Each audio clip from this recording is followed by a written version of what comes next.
I always felt that they went too far, and I always loved them for it. I was the most conservative person in the room.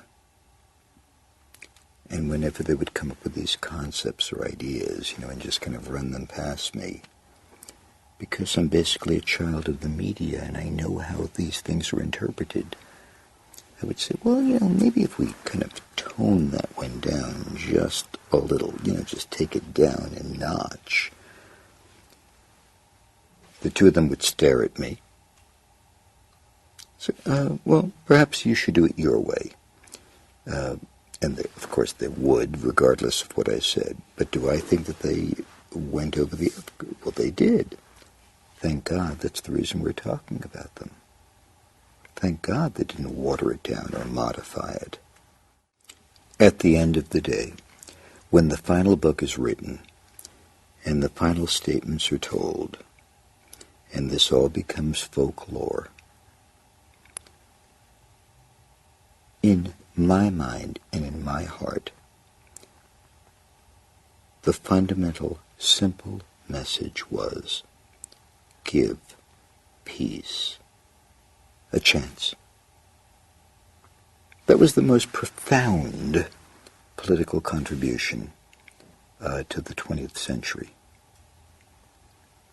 It worked then, it works now, still with great resistance. But that's the headline, that's the lead. During one of those trips back to New York for Christmas or New Year's, Yoko gave me an address, 48th Street in Times Square, or whatever the address was, but it was certainly in Times Square, and it could have been 48th, it could have been 45th, I'm bad with numbers. But she just said, look, we're going to see you tomorrow, we're glad you're in the hotel, we're glad you're in New York, we're going to have a great Christmas lunch, but I want you to go down there and just look around. And remembering John's admonition to me from many years before, just follow her instructions. I grabbed a cab and I got off at 42nd Street in Times Square and I walked in. We've all been to New York and we just see all those glaring billboards, and there was this one block where there was this billboard that seemed to run the entire block. I mean, it just was the largest billboard I ever saw in my life. And the snow was falling, and it was cold. And I noticed that there were just people, on the sidewalk, huddled together, looking up at this giant thing. So I looked up at this giant thing, and it read, "War is over if you want it.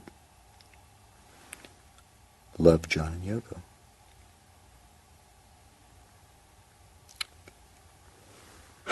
And that was the Christmas wish, that was the New Year's dream, that was the eternal message, that was them, that was the whole enchilada right there in the sky. And I grabbed another cab and went up to 72nd Street to the Dakota. And when I walked in, Yoko first embraced me, gave me a kiss. And she said, "Did you see it?" Yeah, I did. And she said, "Okay, go tell John." And he was in the old bedroom, just sitting. And I said, "I saw it." And he looked at me straight in the eye and said, "Did you get it?"